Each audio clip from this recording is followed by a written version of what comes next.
여러분 아이를 놓는 거 옆에서 보신 적이 있으세요?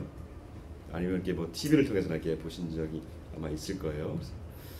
그 아이를 낳았을 때 그 엄마의 그 수고, 보통 수고가 아니죠.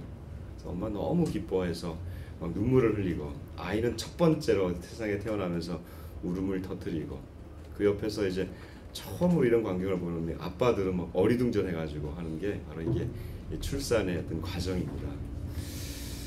출산이 기쁨이 이렇게 크죠. 그리고 너무나 신비로운데 또 한편으로는 그 출산이 인간에게 있어서는 굉장히 큰 슬픔이기도 합니다. 왜 이 생명이 또 슬픔이냐?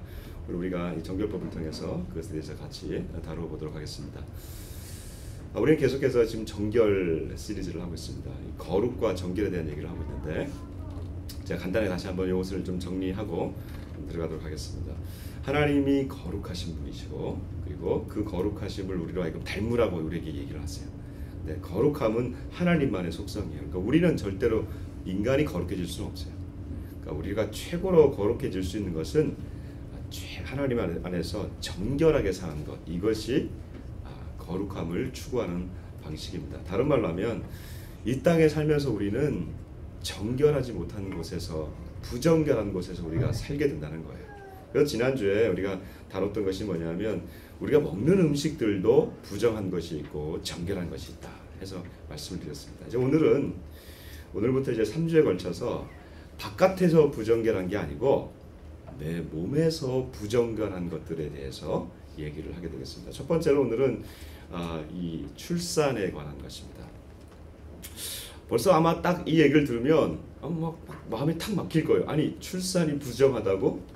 아니, 어떻게 출산이 부정하면서 우리가 어떻게 그러면 이 땅에서 이 대를 이어갈 수 있나? 출산이 부정한데, 아마 그런 생각이 아마 의문이 들 겁니다.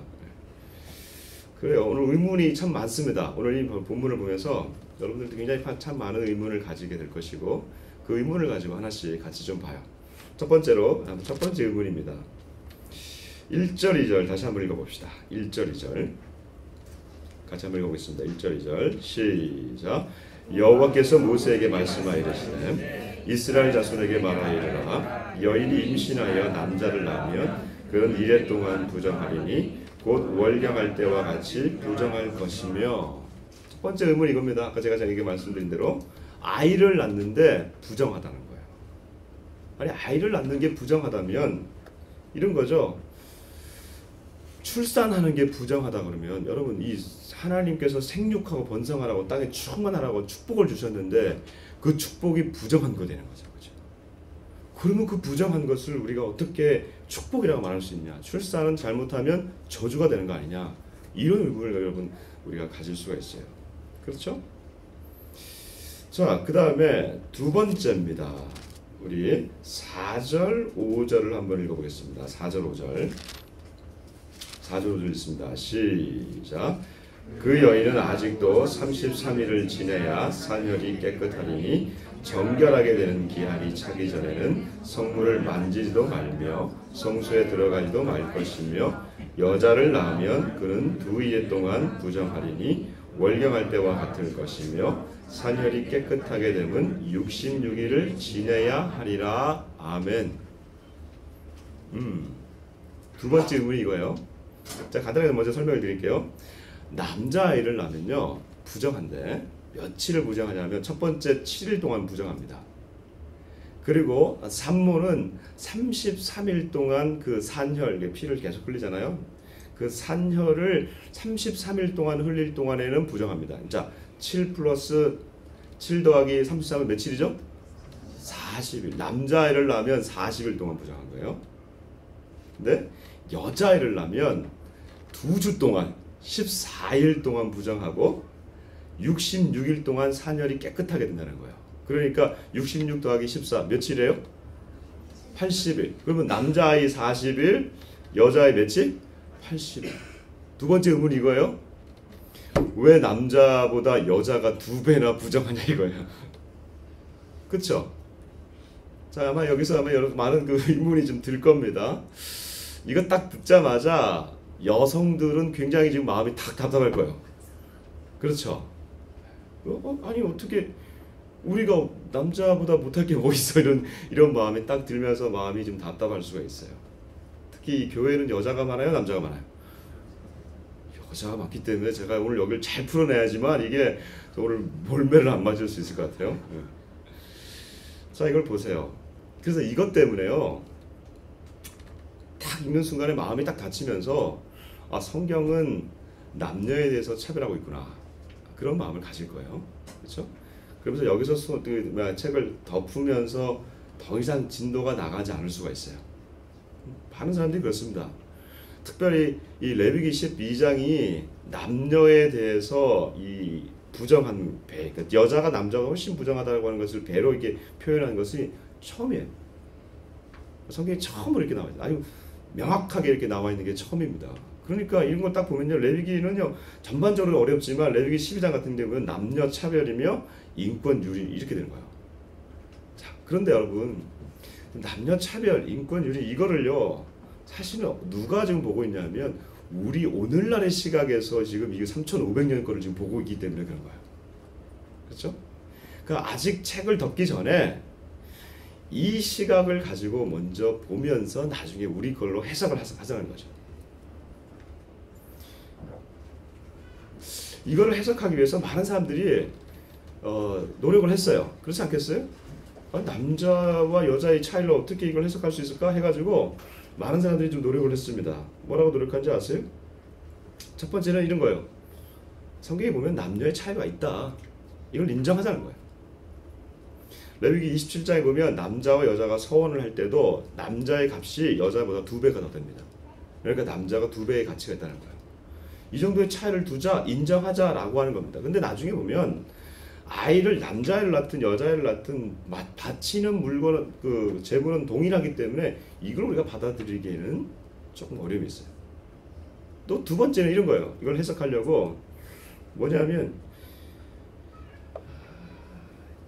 이게 여자아이를 낳으면은 산혈, 엄마가 흘리는 피가 남자아이보다 더 많이 나온다는 거예요. 전통적으로. 그래서 이 66일이라고 하는, 즉 전체 80일이라고 하는 그 기간이 걸린다는 거예요. 근데 제가 볼 땐 그게 그렇게 의학적으로 타당한 것 같지는 않아요. 남자든 여자든. 세 번째는 뭐냐면 여자아이는 나중에 이 아이는 또 커가지고 미래에 아이를 출산하는 산모가 된다는 거예요. 그러니까 나중에 이 아이가 또 어차피 산모가 되기 때문에 이 고통의 기간이 더 있기 때문에 2배의 고통의 기간을 엄마가 미리 갖는 거다라고 해서 80일의 이 정결 기간을 갖는다라고 얘기해요. 제가 볼 때는 이게 해석하기가 참 어려워요. 이걸 다 받아들이기 어렵습니다. 정직하게 우리가 받아들이면 이걸 지금 누가 받아들이고 있냐면 이 시대에 이스라엘 민족이 받아들이고 있는 거예요. 이스라엘 민족에게 있어서 중요한 것은 레위기 이 12장은 창세기 3장과 연결되어 있다는 거예요. 창세기 3장이 어떤 겁니까?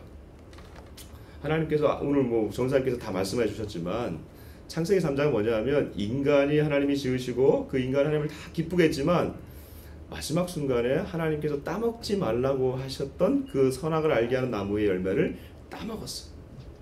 그 따먹었는데 그 따먹은 주체가 가장 먼저 그것에 동참했던 사람이 남자입니까? 여자입니까?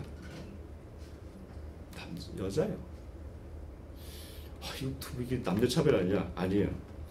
여인이 먼저 따먹었고 그리고 하나님 앞에 혼날 때는 여인이 혼난 게 아니고 남자가 혼났습니다. 왜? 그 가장의 책임자가 바로 아담 남자였기 때문에 그렇습니다. 자, 이걸 가지고 우리가 남녀 차별을 보는 것이 아니고 적어도 이 3,500년 전에 구약 시대에는 이 남자와 여자의 차이가 이미 이렇게 형성이 되어 있었고 그래서 이스라엘 민족은 계속해서 이 부분에 대해서 여인은 이후로 남자에게 속하는 존재로 여겨졌다는 것이죠. 그러니까 이 남녀의 차이, 부정결의 기간의 차이를 지금 이렇게 그대로 수용하고 있는 겁니다. 그러니까 여기에 대해서 우리가 왜 그러냐 말하냐 이렇게 할 건 아니라는 거죠. 그 당시에 문화가 그랬기 때문에 그렇습니다.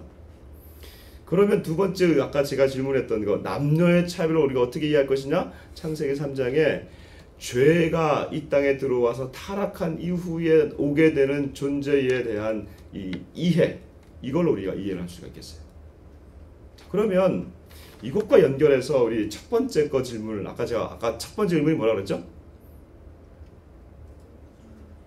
첫 번째 질문이 뭐라 그랬어요? 제가 이렇게 설교하기 어려워요. 왜냐하면 아이들 설교 듣고 또 두 번째 설교 듣는 게 쉽지 않습니다. 첫 번째 질문이 뭐라 그랬어요? 출산 자체가 왜 부정하냐 이거예요. 그렇죠? 창세기 3장과 연결된다면 여러분 이제 이해가 조금 되시죠? 왜요? 창세기 3장 이후로 모든 인간은 아담 이후에 모든 에덴 동산에서 쫓겨난 모든 인간에게 태어나는 그 존재는요, 죄에서 태어나고 죄를 짓고 살고 그리고 죄 가운데 죽는 겁니다. 그러니까 아무도 이 이후에 이 죄에서부터 벗어나는 사람이 없어요. 그러니까 죄가 그냥 가득한 거예요. 죄가 가득한 사회가 우리가 살고 있는 그때부터 지금까지 여전히 똑같은 사회가 지금 죄가 가득한 사회예요. 우리가 살고 있는 이 사회입니다.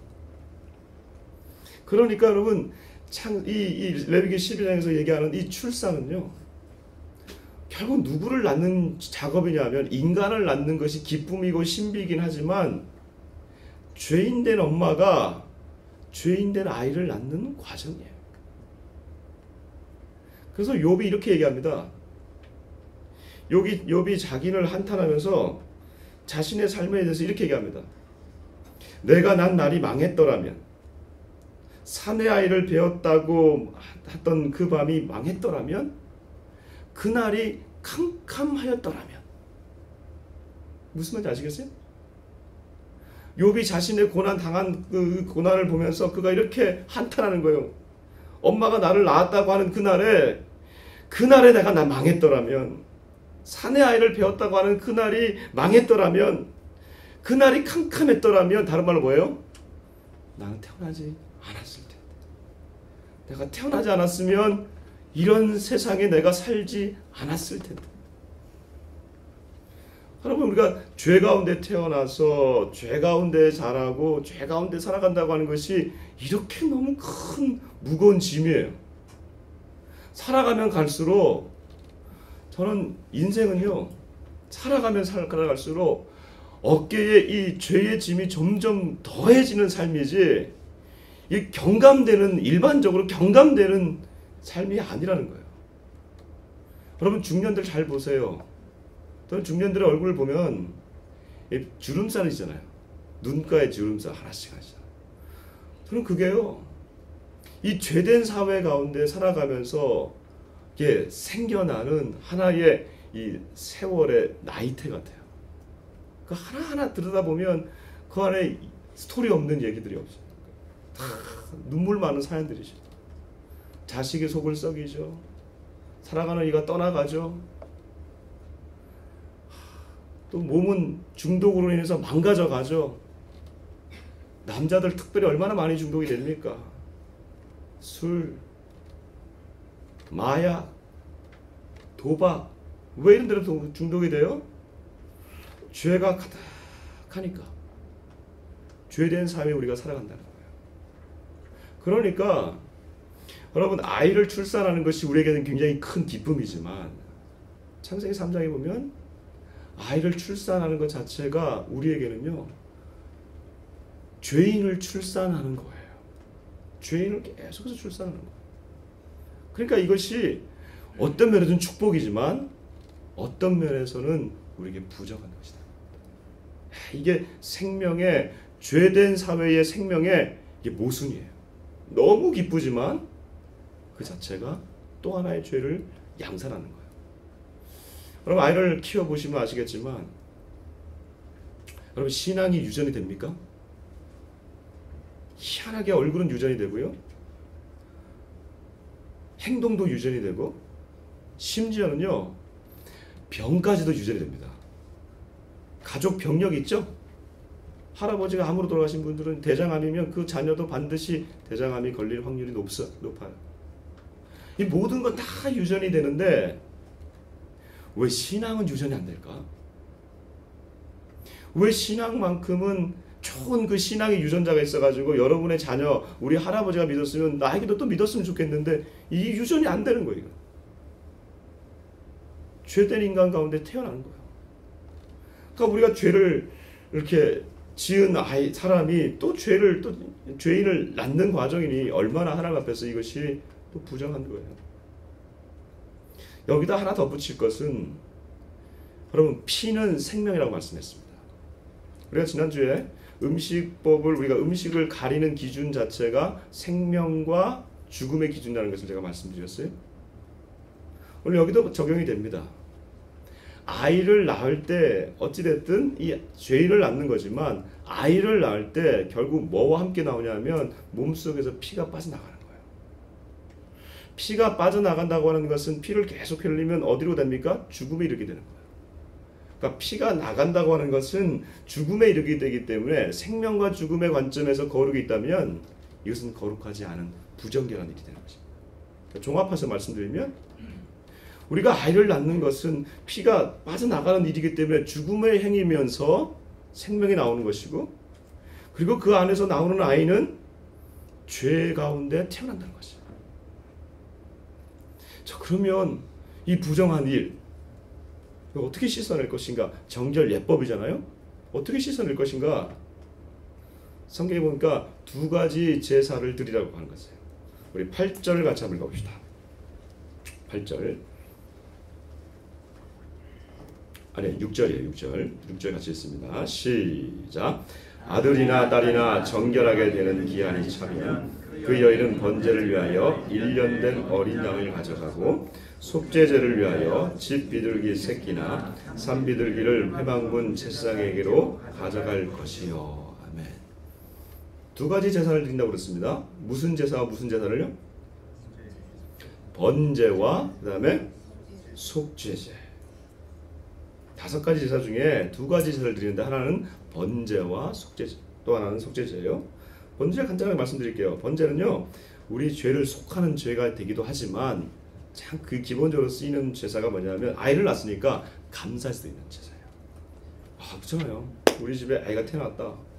남자든 여자든 뭐 부정하든 상관없이 너무 기쁘잖아요. 번제는. 그렇죠? 기뻐서 번제물을 드리는 거예요. 번제를 드려요. 근데 여기서 제가 볼 때 중요한 것은 번제 제사가 아니고 속죄 제사예요. 속죄 제사는 뭐냐면 왜 아이를 낳는데 속죄 제사를 드리냐? 속죄 제사의 기본 원리는 이겁니다. 이스라엘 백성들이 있을 때 그 안에 성막이 있어요. 하나님이 거하시는 성전이 있단 말이에요. 제사를 드려서 제물을 잡아서 그 피를 가지고 어디로 들어가냐면 나머지 제사는 다 제단에 뿌리는데 이 속죄 제사는 어디로 들어가냐면 이 성전 안에 들어가서 여호와의 성물들, 기물들 뭐 이런 단상가탕이 있다면 단상에다가 쫙 뿌리는 거예요. 그걸 왜 뿌린다고 그랬어요? 속죄 제사 때? 내가 지은 죄가 나에게 있어서 그 피가 나를 먼저 씻는 게 아니고 하나님이 우리 안에 계시는데 내가 짓는 죄가 하나님의 영광을 훼손하기 때문에 그 피를 가지고 먼저 나에게 뿌리는 게 아니고 속죄제는요, 내 죄 때문에 하나님의 영광이 훼손되어진 그거를 먼저 가서 씻어내면 나머지 죄, 내 죄는 자연스럽게 씻어진다는 거예요. 아시겠어요? 그래 이겁니다. 하나님께서 이 아이를 출산한 것이 기쁨이 되지만 죄 가운데 우리가 거하면서 죄 가운데 아이를 출산했는 그 죄를 제물을 가지고 가서 하나님 앞에서 하나님 내가 이렇게 죄를 지었습니다. 당신의 영광을 회복하십시오 하면서 피를 쫙 뿌립니다. 그러면 하나님이 나 때문에 그 받아졌던 그 영광이 가려졌던 그 영광이 다시 한번 회복이 되시면서 내가 너의 죄를 사하노라. 이렇게 되는 거예요. 그러니까 이게 얼마나 큰 중요한 제사입니까? 생명을 출산했는데 그 생명이 죄된 생명인데 하나님이 말씀하시기를 네 피를 너의 그 제물의 피를 가지고 와서 내 기물을 다 씻어라. 그럼 내가 너를 정결하게 하겠다. 매번 아이를 낳을 때마다 우리는 이런 작업들을 해야 되는 거예요. 매번 아이를 낳을 때마다 이 작업을 하는데 이걸 계속 하느냐? 그렇지 않죠. 오늘 우리 전사님도 말씀해 주셨지만 구약에서 계속해서 바라보고 있는 건 뭡니까? 신약에 오실 예수님이란 말이죠. 그래서 예수님께서 이 땅에 오셔서 더 이상 염소와 소와 이 양이라고 하는 이 제물로 드리는 게 아니고 피를 뿌리는 게 아니고요. 당신이 이 땅에 오셔서 당신의 몸을 이제 제물 삼아서 주시는 거예요. 근데 아까 우리가 이사야서 7장에 와서 읽었지만 예수님이 이 땅에 오신 아주 그 방법이 독특한 방법이 그런 이유예요. 죄 가운데 태어나는 남자와 여자가 우리가 만나서 결혼해서 어떤 정상적인 관계를 가지면 아이가 나오잖아요. 그 아이는 엄마의 죄의 피, 아빠의 죄의 피가 합쳐져 가지고 아이도 죄의 피를 가지고 나오는 거잖아요. 근데 예수님께서 만일에 이 땅에 육신을 입고 태어나셨을 때 똑같은 방식으로 태어났다면은 그도 죄의 피를 가지고 이 땅에 태어났을 거 아니에요. 어떻게 죄인이 죄를 사할 수가 있어요. 그래서 하나님이 독특한 방식, 아주 그냥 제가 볼 때는 기발한 방식이었었어요. 처녀의 몸, 여인의 몸은 빌리지만 남자의 피를 가지고 있지 아니하는 성령으로 그 여인의 몸에다가 잉태하게 하셔서 인간의 몸은 입지만 죄의 피는 들어오지 못하도록 독특한 방식으로 보라 처녀가 잉태하여 아들을 낳을 것이요 그의 이름을 임마누엘이라 하리라. 죄인된 인간의 몸을 입으셨지만 그 피는 죄가 없으셔서 이 땅에 태어나셔서 죄인된 인간의 길을 똑같이 걸어가셨지만 그는 더 이상 죄가 없어요. 그 피는 죄가 없어요. 그 안에는 죄라고 하는 것이 전혀 없어요. 그 피를 가진 그분이 이 죄의 마지막 권세가 뭔지 아십니까, 여러분?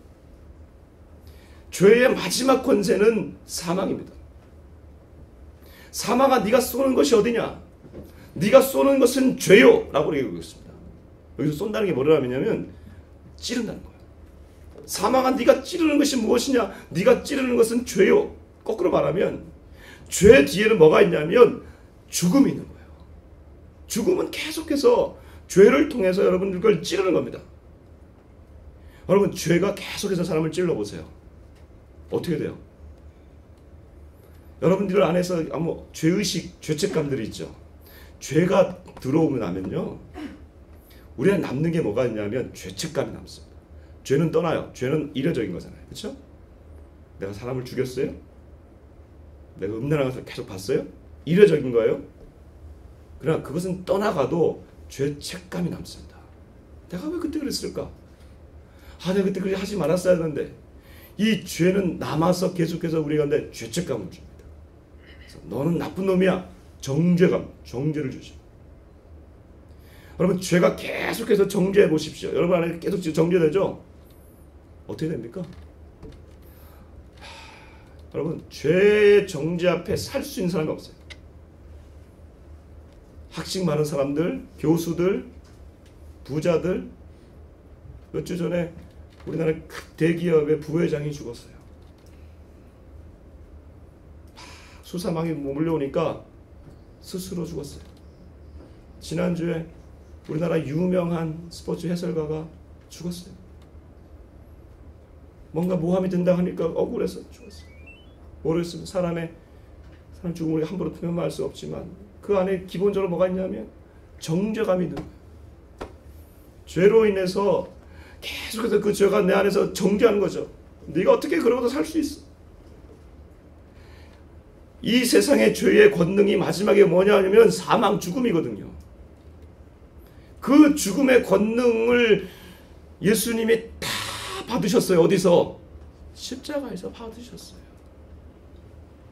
십자가에서 받으신 그 예수님, 거기서 무엇이 떨어집니까? 마지막에 죽을 때 거기서 흘러지는 것이 예수님의 피가 아닙니까? 여러분, 예수님의 피가 죄가 있습니까? 죄는 없으신 피. 그러니까 사망의 권세를, 그 죽음의 권세를 다 받으셔서 죽었는데 거기에는 죄가 없으세요. 자, 이게 얼마나 대비가 됩니까?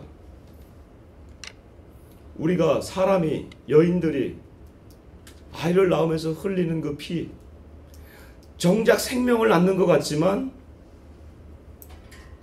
죽음으로 이루게 하는 그 피,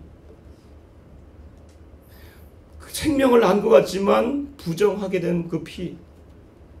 그러나 한쪽에는 죽음으로 인해서 죽었지만, 사망으로 인해서 죽었지만 거기에는 죽음, 사망이 없고 부정하지 아니하고 오히려 생명을 얻게 하는 그 피, 이 얼마나 대비가 됩니까?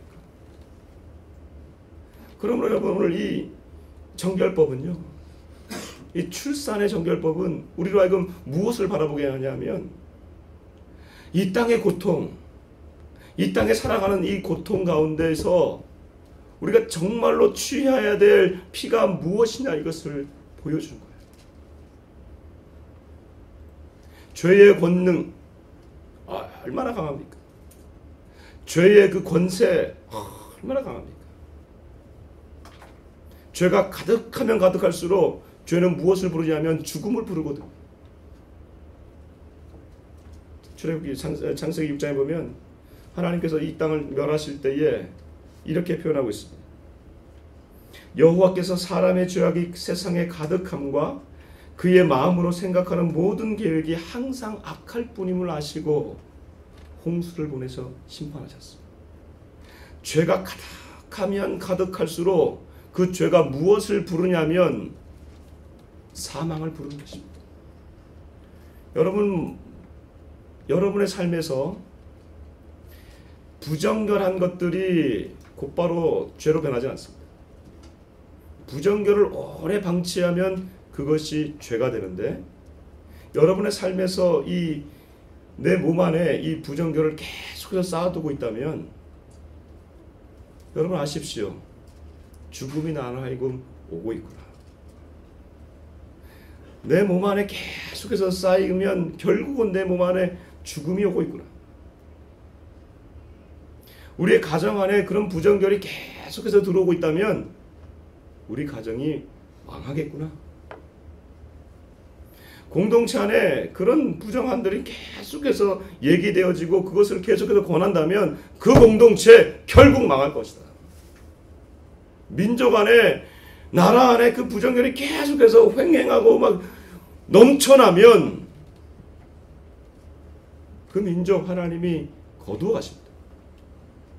사랑하는 여러분, 우리 삶에서 부정결을 내가 계속해서 제거할 수 있도록 여러분 조치하셔야 됩니다. 이번 주 이제 추석이 다가오잖아요. 아마 이런 생각도 있을 거예요. 야, 이번 휴가 기간에 TV 엄청 봐야겠다. 이번 휴가 기간에 내가 그동안 못했던 취미생활 내가 엄청 해야겠다. 남성들 게임 엄청 해야겠다. 부정결 거둬가십시오. 제가 지난주에 한 수련회 마치고 저희 집에서 TV를 없앴다고 하잖아요. 제가 TV 갖다 놨어요. 여기 사랑채에다가. 앞으로 이제 우리 이 예배를 이제 중계 방송할 겁니다.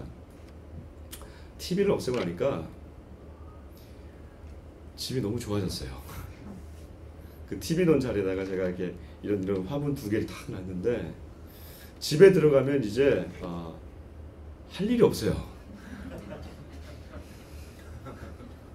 그래서 저는 그냥 식탁에 앉아서 남는 시간 제 아내랑 얘기합니다. 행복해요. 이런저런 생각을 해요. 신문을 보거나 이런저런 생각을 하면서 찬양을 우리 집안에 가득 채웠어요.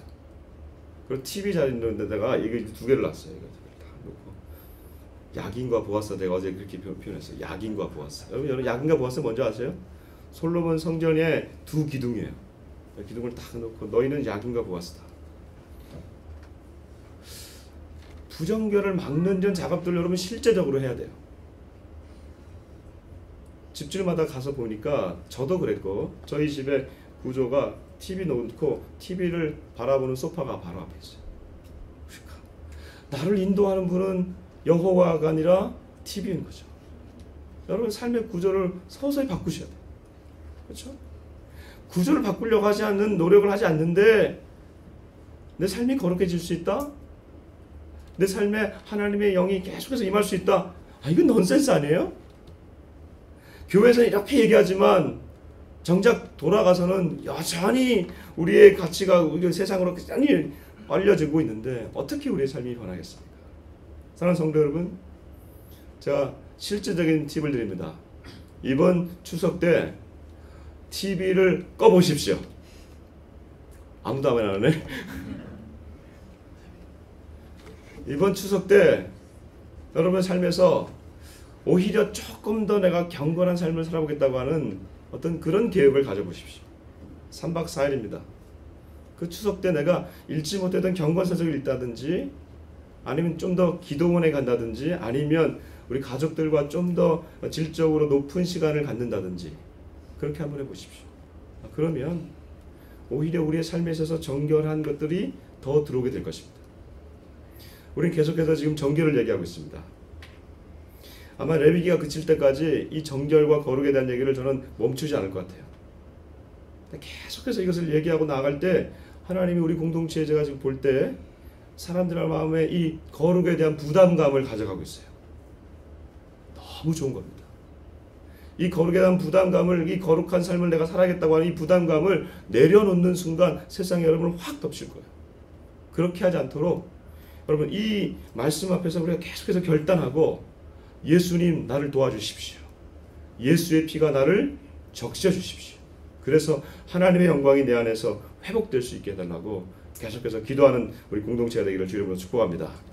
여러분 가슴에 손을 한번 얹어보십시오. 눈을 한번 감아보세요.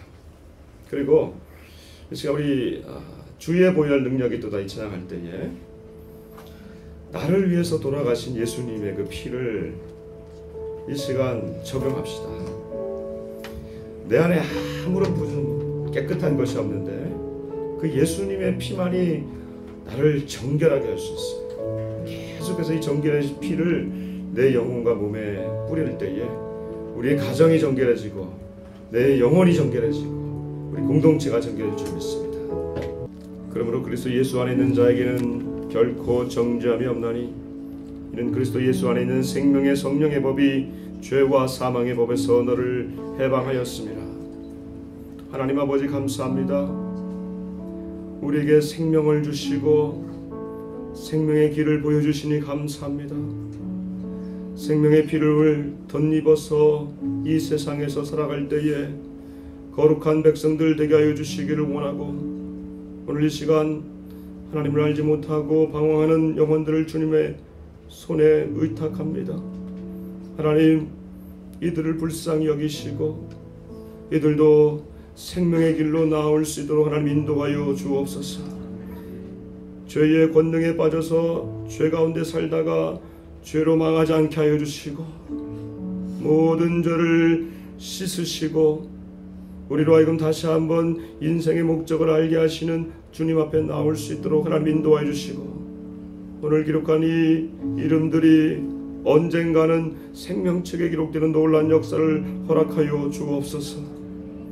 감사합니다. 주님 오실 그날까지 주의 생명의 복음을 전하는데 매진하는 공동체가 되게 하여 주옵소서. 감사하며 예수님 이름으로 기도드립니다. 아멘.